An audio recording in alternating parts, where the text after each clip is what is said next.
Buenas, hola, espero estén todos muy bien. Acá en un nuevo encuentro virtual. Eh, bueno, espero que los videos les sirvan y espero que se les haga llevadera la asignatura. Eh, Vamos a ver hoy lo que es la comercialización minorista, o por lo menos parte de ella. Vamos a empezar en principio con un concepto que es el supermercadismo, ¿sí? Que obviamente, como lo dice el nombre, se imaginarán de qué se trata. Básicamente es el proceso de expansión que se dio por el crecimiento de los supermercados, eh, no solo en nuestro país, sino en el mundo, pero nosotros lo vamos a ver enfocado en nuestro país. Fundamentalmente, bueno, ahí les puse una definición que es el proceso de expansión de los supermercados que se ha venido desarrollando a través de las estrategias para la multiplicación de locales, tácticas de negociación y adquisición de mercaderías, políticas de ventas y captación de clientes. O sea, básicamente todo lo que hizo que esto se transformara en un proceso de crecimiento. Bueno, vamos a empezar haciendo un poquito de historia. Si ustedes tienen dos textos eh, que van a hablar de esta temática, los dos obviamente cuentan un poco de historia y después uno hace un poco más de hincapié en algunos detalles y otro en otro. La idea es que entre los dos completen, digamos, el proceso de supermercadización y cuáles son las características que se tienen actualmente. Eh, Igualmente van a ver que no es que son dos textos que hablan de distintas cosas, sino que hablan de lo mismo. Digo esto porque van a decir, ay, profe, ¿por qué pone dos textos? Porque a veces me dicen, ¿y por qué pone dos textos? Porque en algunos hay algunos detalles que me gustan de uno y hay algunas cosas que me gustan del otro. Entonces, entre los dos, me parece que les queda un buen recuento de lo que es esto de la supermercadización. Igualmente van a ver que son dos textos bastante fáciles de leer, no son complejos en la lectura. Bueno, igualmente acá tienen en este Power una especie de resumen muy sintético que les va a ayudar a adaptar los dos textos si hay alguna dificultad. Bueno, empezamos entonces este recuento histórico eh, tratando de entender cómo era la comercialización antes de la supermercadización.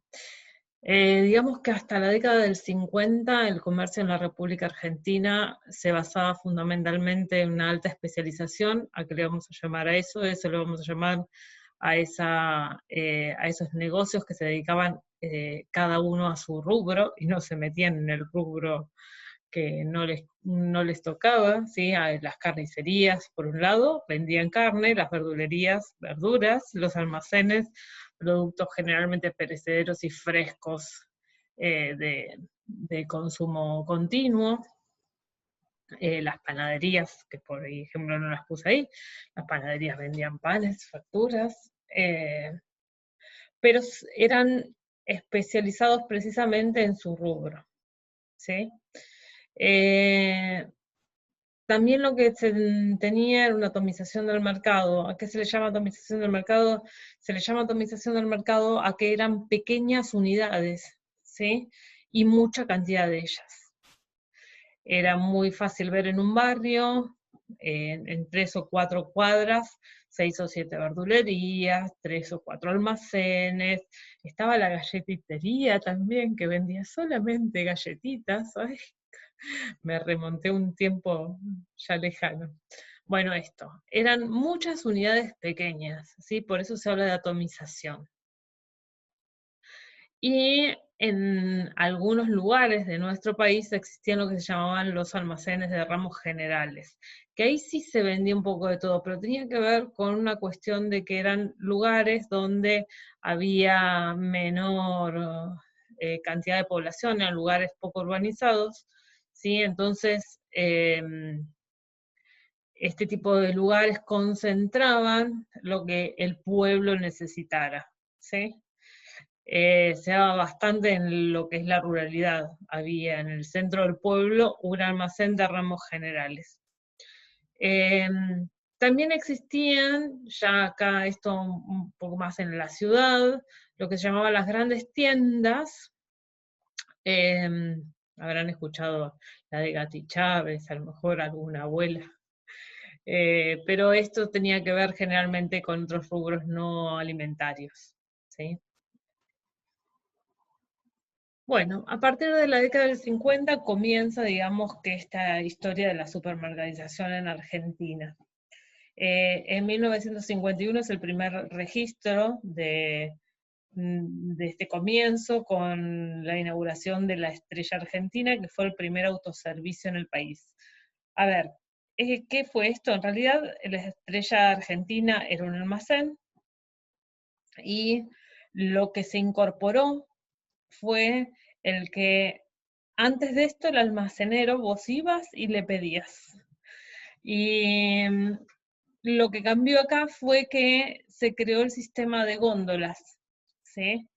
¿Eso qué quiere decir? Que la persona pasó de ser atendida por el dueño a ser, precisamente como indica la palabra, a hacer un autoservice a través de las góndolas, seleccionar qué es lo que se iba a llevar y solamente se encontraba con quien antes le vendía en el momento de pagarle. Esto ustedes le van a decir, bueno, pero esto fue un cambio muy importante. Esto fue un cambio muy, muy importante porque hizo que el consumidor cambiara su modo de comprar. Ya no se produjo una pérdida pequeña en ese momento, que después se acrecentó con el tiempo, pérdida de la relación entre quien vendía y quien compraba, y también hizo que la persona pudiera tocar, pudiera mirar, pudiera seleccionar, pudiera estar más tiempo adentro del establecimiento, y esto obviamente también hizo que se aumentara el consumo por parte de estas personas que pasaban más tiempo dentro del local, y esto sabemos cómo funciona, que cuando uno está mucho tiempo en algún lado donde puede elegir tocar, generalmente se termina llevando más de lo que necesita. Esto fue una técnica de avanzada en ese momento que funcionó muy bien. En ese mismo momento también se crea lo que se llamó el Hogar Obrero, que después fue el Supercop, que fue una cooperativa, ¿sí? Que empezó como autoservicio también. Bueno, a partir de los años 60 empieza a haber una expansión bastante interesante, ya con entrada de capitales extranjeros, ¿sí? En el año 1962 se monta en el país el primer supermercado de origen extranjero, que era el Minimax, ¿sí? Y acá ya, o sea, este es el primer supermercado. Hasta este habían sido autoservicios, ¿sí? El primero que se autorreferencia como supermercado es este, es el Minimax, que venía obviamente ya de implementar esto en otros países del mundo, y es el primer supermercado con capitales extranjeros, era de la familia Rockefeller, sí, los capitales eran de Estados Unidos. Bueno, a partir de ese momento se empieza a dar un crecimiento, ¿sí? No solo en cantidad, sino en tamaño. Y empiezan a aparecer lo que se llaman los hipermercados, que básicamente eran supermercados de mayor tamaño, ¿sí? De ellos estaban Llanesa, el Gran Tía, el Todo, el Canguro y Satélite. No les suenan esos nombres porque se fueron perdiendo por el camino. Y ya vamos a ver por qué. Bueno, en los años 70 vamos a tratar de ubicarnos geográfica, no, históricamente. ¿Sí? Los años 70 fueron una época complicada en la República Argentina. En principio empezamos en los años 70 hasta el 72 con un gran pico inflacionario. ¿Sí? Empezamos el año 70 con 14% de inflación, el 71 ya se fue a 34% y en el 72 llegó a 59% de inflación interanual. Nosotros todavía no vimos inflación, esa parte nos toca en el segundo cuatrimestre, pero para que se den una idea, ese 59% interanual significa el aumento que se dio en un año, ¿sí? O sea que hubo un aumento de precios a nivel general del 59% anual. Ustedes dirán, ¿y ahora cómo estamos? Bueno, ya llegamos, no llegamos al 59, pero estuvimos muy cerca, anduvimos por el 56 interanual y ahora andamos alrededor de los 49% interanual. El tema es que eso fue en 2 años y nosotros ahora llevamos un periodo inflacionario de más de 12 años. Por lo cual, bueno, no me quiero adelantar, eso lo vamos a ver cuando pasemos de cuatrimestre en la parte de economía general. Bueno, seguimos en la parte de producción y comercialización, así que seguimos con lo nuestro. Bueno, obviamente esta situación, este proceso inflacionario, no generó un buen ambiente para el desarrollo de nada. ¿Sí? Sabemos que en general, o si no sabemos, lo estamos aprendiendo en este momento, los grandes picos inflacionarios producen lo que se llaman etapas de recesión, o sea, el consumo se retrae, por lo cual la expansión de lugares de compra no es lo que se suele dar. Si bien entonces venía desarrollándose de una manera bastante activa hasta llegar a los años 70, el freno fue abrupto, ¿sí? Además tenemos que entender que todo esto era bastante nuevo. Imagínense que los hábitos de costumbre de compra de las personas, sobre todo en años anteriores, no era algo muy fácil de modificar, cada uno tenía sus costumbres de compra y los cambios costaban. Bueno, esto hizo que ante esta situación económica y la fragilidad del sector, la falta de experiencia acá con respecto a cómo llevar a cabo este tipo de comercializaciones, más súmenle una crisis institucional en el país. Los años 74, 75 fueron más que complejos, y de ahí en adelante no estuvieron mejor por unos cuantos años. Digo, golpe de Estado, generó una crisis institucional, ¿sí? Más allá de la que ya teníamos económica. Todo esto repercutió obviamente en una crisis social y hizo que los capitales extranjeros se retiraran. De hecho, Minimax se retira porque ponen una bomba en uno de los supermercados. Bueno, fue una etapa que obviamente no produjo un gran desarrollo en esta área, ¿sí? En los años 80, ya entrando con un pie en la nueva democracia, después de un periodo bastante negro en la historia argentina, en 1982 se posiciona nuevamente como el primer supermercado grande de capitales extranjeros, Carrefour en la República Argentina.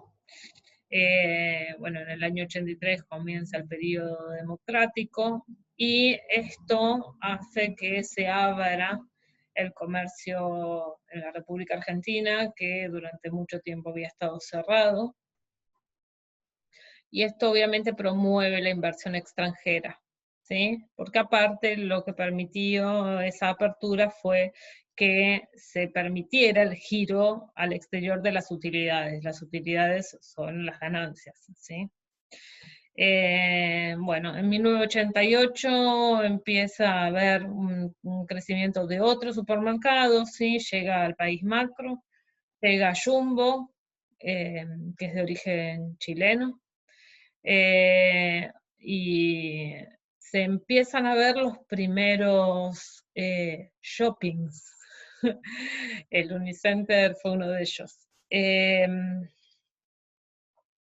A ver, seguimos insistiendo que todo esto pasa en las realidades argentinas y sabemos que nosotros tuvimos otra gran crisis económica por esas fechas, ¿sí? Que fue en el cierre del gobierno de Alfonsín. De hecho, Alfonsín no terminó, tuvo que entregar un poquito antes su mandato, y obviamente estuvo vinculado a un proceso ya no inflacionario, sino hiperinflacionario, que obviamente trajo un desequilibrio nuevamente económico, institucional y social. ¿Sí? Volvemos a repetir lo mismo. Generalmente cuando una cuestión así sucede, todo lo que es consumo se retrae, ya sea por una cuestión de que la gente no tiene para gastar o porque lo que tiene no lo gasta en un consumo que no sea de alta necesidad. Entonces todo lo que fueron shoppings que habían empezado a surgir se vieron frenados, ¿sí? Bueno, yo les estoy contando esto como si ustedes lo hubieran vivido y la mayoría de ustedes no habían nacido, para no ser. Pero bueno, tengan imaginación y si no le preguntan a algún familiar más grande en su casa y se van a acordar de este tipo de cosas que les estoy contando.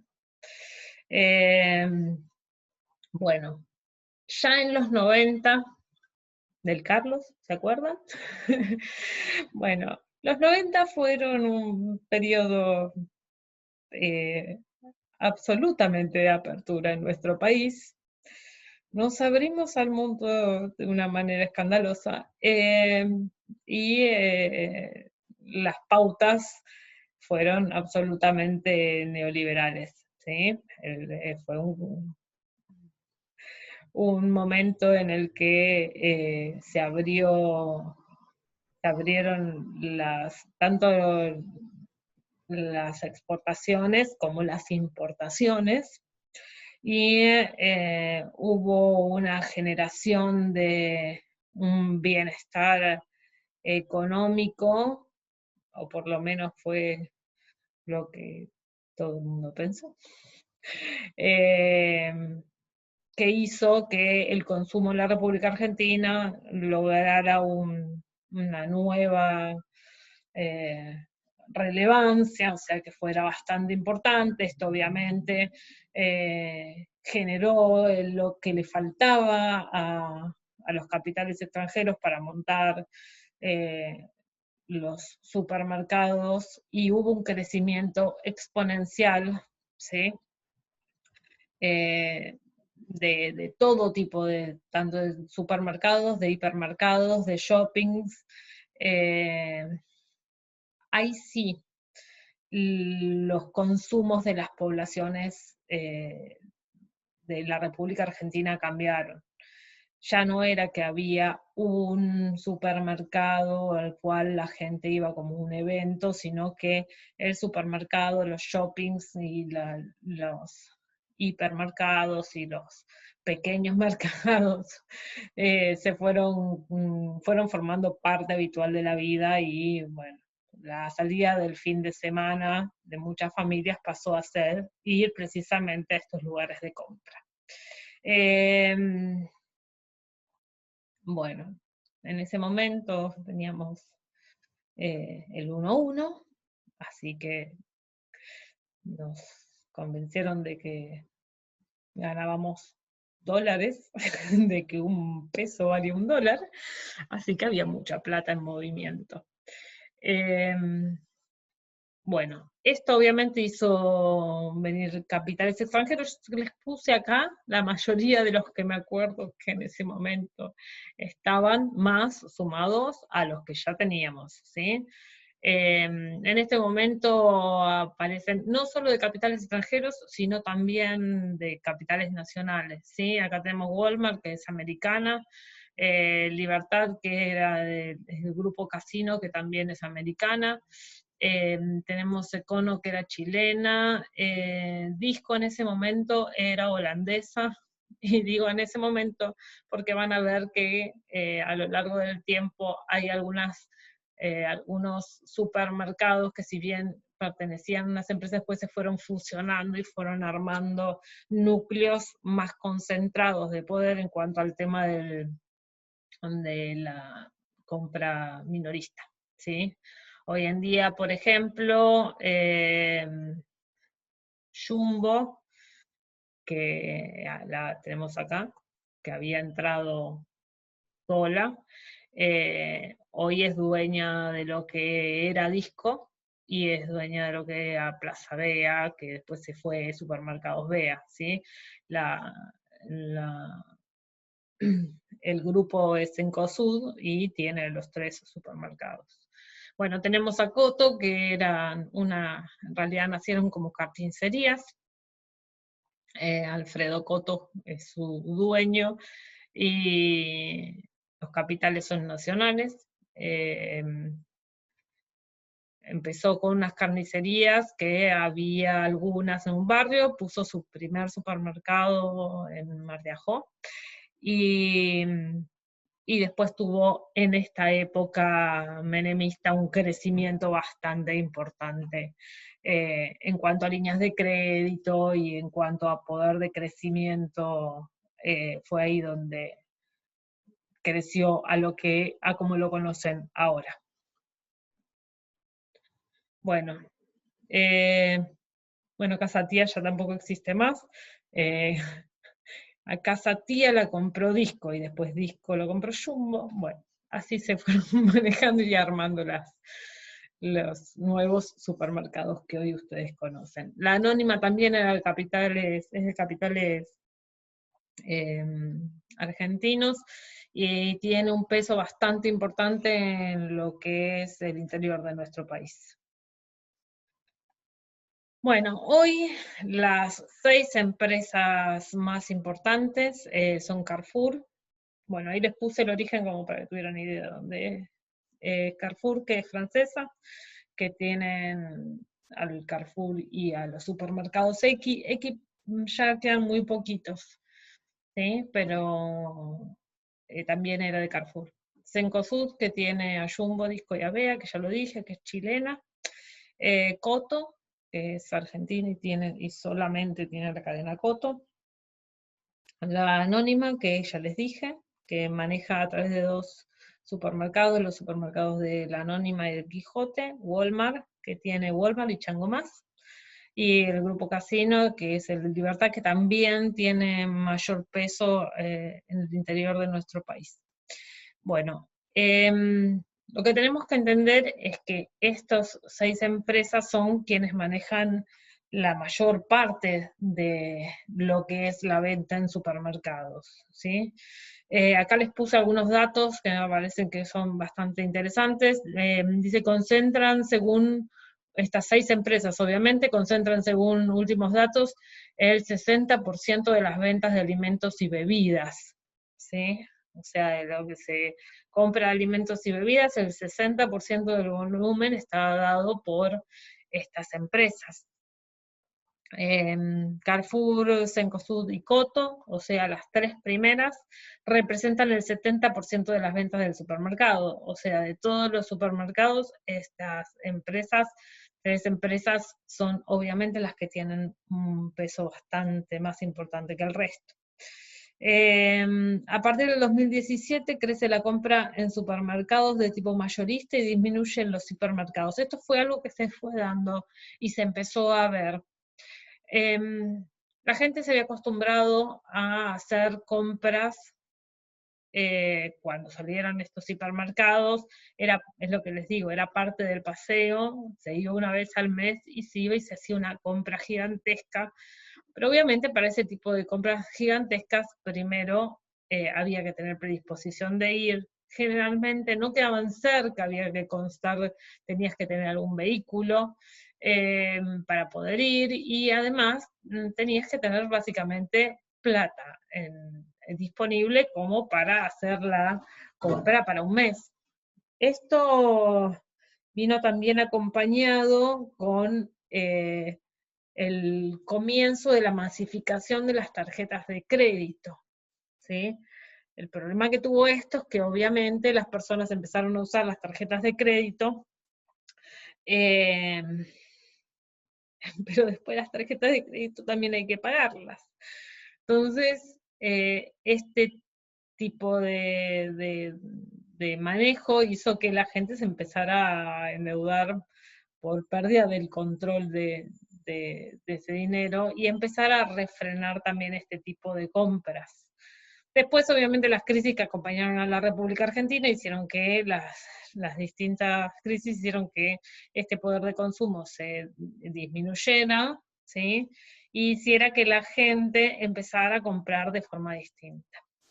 También va cambiando la mentalidad de la gente y también va cambiando qué es lo que la gente quiere, qué es lo que prefiere consumir, ¿sí? Todas estas modificaciones se van generando con el tiempo en los consumidores y los supermercados suelen ser bastantes buenos lectores de esto. En la última década, dice ahí, comenzó a notarse una vuelta al consumo de cercanía. Los supermercados se dieron cuenta de que el consumidor ya no tenía ganas de ir a perder todo un día dentro de un supermercado, ni era una novedad el lugar gigantesco donde se podía comprar de todo, ¿sí? Que la gente prefería a lo mejor, digo, el tipo de personas que les gusta ir a pasear a un lugar donde se pueden comprar cosas, a lo mejor prefería un shopping donde hubiera mayor variedad de productos y no tanto al hipermercado en sí. Y empezó a ver que la gente empezó a cambiar rutinas en cuanto a las compras. Ya no se hacen esas compras de un mes ni cada 15 días. En general se empezó a usar más nuevamente el ir a comprar lo que se necesita en el momento en que se necesita, se evita la gran cantidad de acopio, y esto ha sido algo que los supermercados se han dado cuenta. Tan es así que hace un par de años, si ustedes tratan de hacer memoria, hubo un crecimiento exponencial, por ejemplo, de lo que fueron los Carrefour Express, ¿sí? O de El Día, ¿sí? También empezaron a crecer mucho este tipo de unidades. De hecho, en un momento Carrefour hizo un convenio con Día para utilizar digamos, hicieron como una especie de fusión donde donde Carrefour, en vez de poner locales nuevos de cercanía, utilizaría los de Día, pero como tienen distintas características, tienen distintos enfoques, distinto público, no fue funcional y Carrefour decidió generar a través de franquicias también lo que son los Carrefour Express, que no dejan de ser ese almacén por conveniencia, ¿sí? Hasta ese momento, ese rubro del almacén de cercanía y por conveniencia lo llevaba el estandarte lo que era la comercialización a través de supermercados chinos, como los conocemos todos, ¿sí? De origen asiático, van a encontrar escritos en algún lugar, pero eran los que se encargaban de este tipo de comercialización. Al empezar a achicarse la franja de las personas que prefieren los hipermercados por el crecimiento de la gente que prefiere los lugares de cercanía, los supermercados empiezan a implementar, no todos, pero muchos de ellos empiezan a implementar esta visión de poder tener mayor cantidad de bocas de expendio, más pequeñas y más cerca de la gente.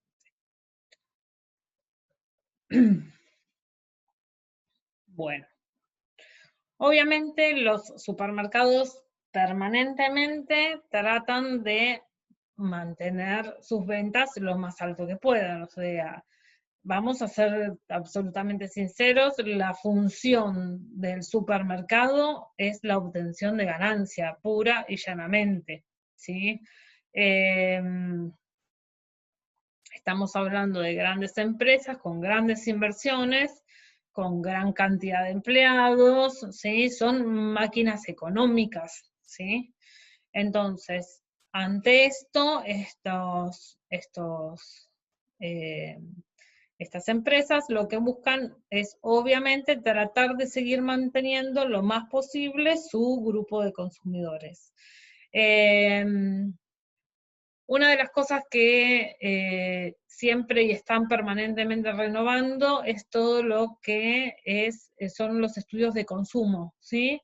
Los supermercados generalmente encargan estudios a empresas que se dedican a esto para generar información acerca de los cambios de hábitos en el estilo de compra del consumidor.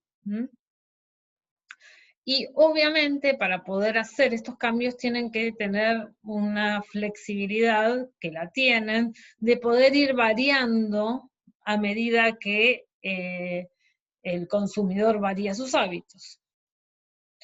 Bueno, ahí dice especificación de productos contemplando las demandas. Precisamente las demandas van a estar dadas por el consumidor. Obviamente van a estar dados por el consumidor que tenga dinero para gastar.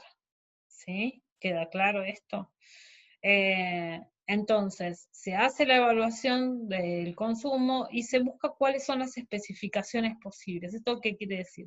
¿Cuáles son los requerimientos, las demandas de la población que tiene para consumir?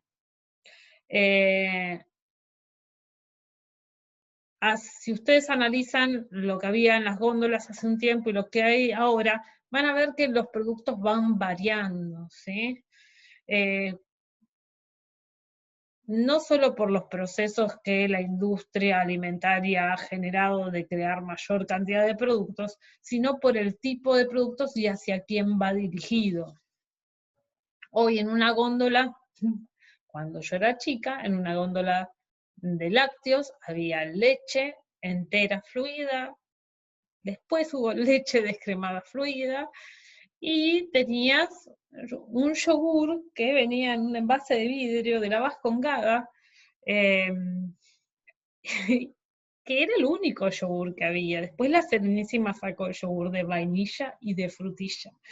Pero era todo lo que había. Hoy uno se para delante de la góndola de un supermercado y va a tener yogures con cereales, con confites, para no decir rocklets, va a tener yogures descremados en todas sus líneas, va a tener yogures descremados con dibujos artesanales o dibujos de un artista famoso, van a tener yogures proteicos, van a tener yogures con cereales integrales, van a tener lo que quieran tener.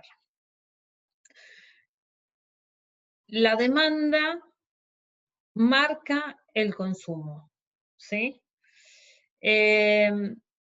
Entonces, van a aparecer, ¿sí? Y van a buscarse permanentemente estos nichos de demanda para poder satisfacerlo. Esto asegura una población que consume y que puede cumplir poder cumplir con las necesidades de esta población.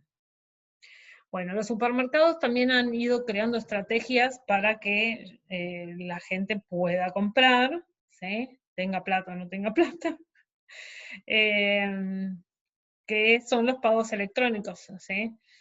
También se han creado los distintos tipos de descuento, el 3x2, el 2x1, el segundo al 70%, todo ese tipo de cosas buscan estimular la compra.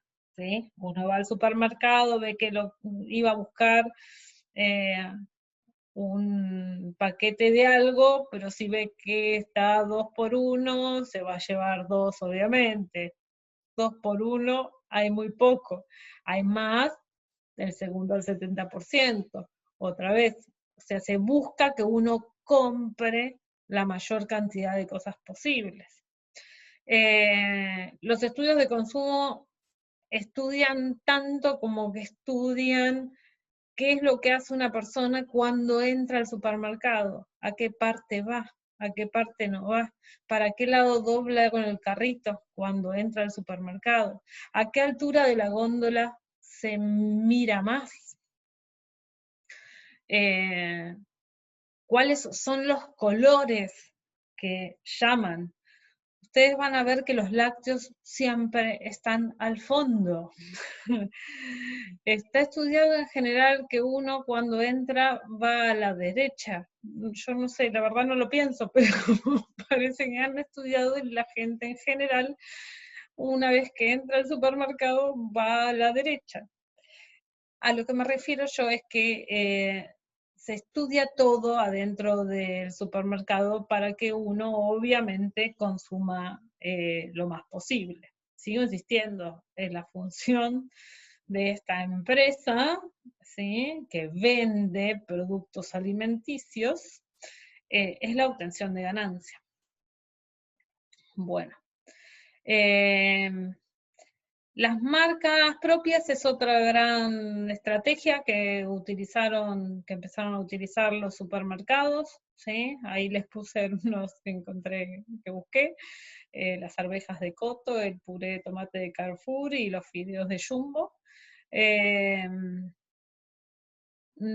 Porque también es una manera de hacer convenios con las industrias alimentarias para, a modo de tener concesiones, ¿sí? Las marcas propias generan que se tenga determinada fidelidad, ¿sí? Porque la marca propia vos la vas a conseguir solamente en el supermercado del cual es, ¿sí? Las arvejas de Coto las vas a conseguir solamente en Coto. Generalmente son bastante económicas estas marcas, ¿sí? Entonces, esa fue una estrategia que se implementó ya hace rato y les funciona bastante bien. Después están los que son las tarjetas de fidelidad, ya sea tarjetas de crédito de los mismos supermercados, donde el mismo supermercado te financia las compras, ¿sí? Y tarjetas de beneficios, ¿sí? A través de puntos, a través de canje de premios, a través de ofertas por pertenecer o por ser de ser cliente con fidelidad, ¿sí? Después, bueno, esto ya lo dije, no lo vuelvo a repetir, es el aumento de las pequeñas unidades de proximidad, los supermercados, los pequeños, por ejemplo, como los Carrefour Express, que ya lo dije, y también, obviamente, y más en la pandemia en que vivimos, hay un desarrollo de las compras virtuales a través de las páginas de los mismos supermercados que tienen sus plataformas armadas con los envíos a domicilio, como para que uno pueda realizar la compra sin moverse de su casa. Eso les es bastante funcional. Hasta ahora 3 o 4 años, la población todavía, 5 años, la población todavía no terminaba de asumir este tipo de compras, se usaban a lo mejor estas compras virtuales para otras cosas, pero no para lo que eran compras alimentarias. Hoy ya la mayoría de la gente empieza a manejar este sistema. Vuelvo a insistir, que con esto de la pandemia mucha gente que no lo utilizaba lo empezó a utilizar.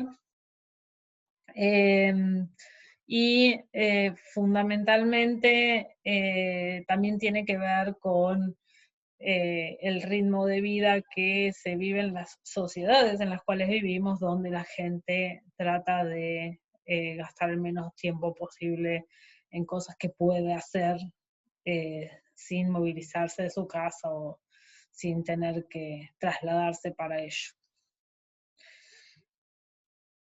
Además, vamos a ser sinceros, quienes están empezando a comprar ya son las nuevas generaciones, y las nuevas generaciones ya han incorporado las compras virtuales como parte normal de su vida. No todo el mundo, pero yo tengo un hijo de 16 años que no entiende por qué no compro todo por internet. Yo, nada más pensar en ponerla los números de la tarjeta ya me pone nerviosa, pero para ellos, ¿sí? Para estas nuevas generaciones, y ustedes son de las nuevas generaciones, la compra online pasó a ser una cosa más, ¿sí? Que va siendo parte de ustedes, no así de las generaciones de mi edad o mayores. Aclaro, tengo 45. Para que no me imaginen tan vieja tampoco, porque ya estoy haciendo comentarios de vieja, ya sé. Bueno, a ver, lo que vimos hasta ahora es cómo se desarrolló el supermercadismo, ¿sí? Cómo fue evolucionando, y hoy nos vamos a encontrar distintos tipos de comercios que corresponden a esta área de los supermercados, ¿sí? Los hipermercados, los autoservicios asiáticos, les dije, estos son los supermercados chinos, los supermercados que no son hipermercados, o sea que por su tamaño no llegan a hipermercados, otro tipo de autoservicios que no son de autoservicios asiáticos, hard discount, que son tipo día, y después vamos a tener, ¿sí? Eh, otro tipo de comercio minorista que, si bien había reducido en algún momento su peso, ¿sí? Cuando se produjo la gran expansión de supermercados y de hipermercados, hubo un gran quiebre de muchas pequeñas estructuras comerciales. Los almacenes prácticamente cerraron un porcentaje muy alto de ellos. También yo les dije, les nombré las galleterías hace un rato, precisamente desaparecieron porque perdieron funcionalidad para el tipo de estructura comercial que se empezó a implementar y desaparecieron. Pero con el paso del tiempo y con la vuelta a esto que hablábamos de los lugares de cercanía, y con algunos cambios en los consumos que las poblaciones están teniendo, por cuestiones como las que vimos la clase pasada, que tenía que ver con empezar a tratar de pensar nuevamente de dónde salen los alimentos, qué es lo que comemos, de dónde provienen. Se ha vuelto otra vez a estas pequeñas unidades, ¿sí? Como las panaderías, las carnicerías, las verdulerías, los almacenes. Han tenido un gran crecimiento todo lo que son las dietéticas, que en algún momento prácticamente habían desaparecido. ¿Sí? Todas estas pequeñas unidades precisamente tienen que ver también con los cambios de consumo y de las preferencias de las personas. Bueno, entonces, a lo que vimos recién se van a sumar otros tipos actualmente de comercialización minorista que son distintas a las que acabamos de ver. Bueno, acá les volví a poner a las pequeñas unidades panaderías, carnicerías, verdulerías, almacenes y dietéticas, porque me parece que en realidad se tendrían que sumar más a estas que a las anteriores. A ver, entendamos que más allá de los... vamos a hablar de convivencia, ¿sí? Sabemos perfectamente que una persona que va al supermercado puede comprar el pan o la carne en la carnicería, y el pan en la panadería y la carne en la carnicería, obviamente, y puede pedir, por ejemplo, un bolsón agroecológico a un nodo de comercialización, ¿sí? Entonces, hay que tratar de entender esto. Todos estos conviven, inclusive dentro de la vida de los consumidores, ¿sí? Es bastante difícil encontrar, obviamente hay gente que es absolutamente ordenada y logra cumplir y tiene su alimentación y sus lugares de compra específicos, pero en general, hablo de la comunidad en general, eh, utiliza una gama de productos de comercialización que va a tener que ver con el tipo de vida que lleve, cuáles sean sus ingresos, en qué crea, qué le interese, ¿sí? Bueno, entonces, más allá de lo que vimos hasta recién, tenemos otra vez, le digo, las pequeñas unidades, tenemos ventas en ferias fijas o itinerantes, que esto pueden depender del estado, ¿sí? O no. Las ferias francas, sobre esto tienen un texto, ¿sí? Que les va a hablar de la agricultura familiar, que es como adelantarles un poquito sobre el tema, y las ferias francas, que son precisamente unas ferias organizadas por productores para ubicar sus productos provenientes de la agricultura familiar, ¿sí? O de pequeñas producciones, no siempre son de la agricultura, pero de producciones familiares. Ventas a través de nodos de comercialización, ¿sí? Que tratan de acercar y de hacer el enlace entre los productores y los consumidores para achicar las líneas de comercialización y evitar que ni los consumidores ni los productores tengan un rédito, sino en general lo que pasa es que las ganancias se las lleva el del medio. Entonces, para evitar las cadenas largas de comercialización, estos nodos precisamente lo que tratan es de que el productor reciba un valor justo y que el consumidor también compre a un valor justo. Y están las ventas en mercados centrales también. O sea, todo este tipo, y hay algunas otras, ¿sí? Van a ser tipos de comercializaciones minoristas que se van dando y se van generando precisamente por lo que requiere el consumidor, ¿sí? Ya sea por su modo de pensar, por su modo de querer alimentarse, por su comodidad, por su ingreso, ¿sí? Todo esto va a estar regido por la demanda de los consumidores. Por eso a veces se habla de lo que es la democratización del consumidor, ¿sí? Y de que los cambios en las grandes estructuras comerciales se pueden llegar a dar más por un cambio de abajo hacia arriba que de arriba hacia abajo. ¿Sí? ¿Esto qué quiere decir? Que los cambios se dan desde los consumidores, ¿sí? Por su poder de elección y de fuerza, cuando se quieren hacer reales cambios. Entonces,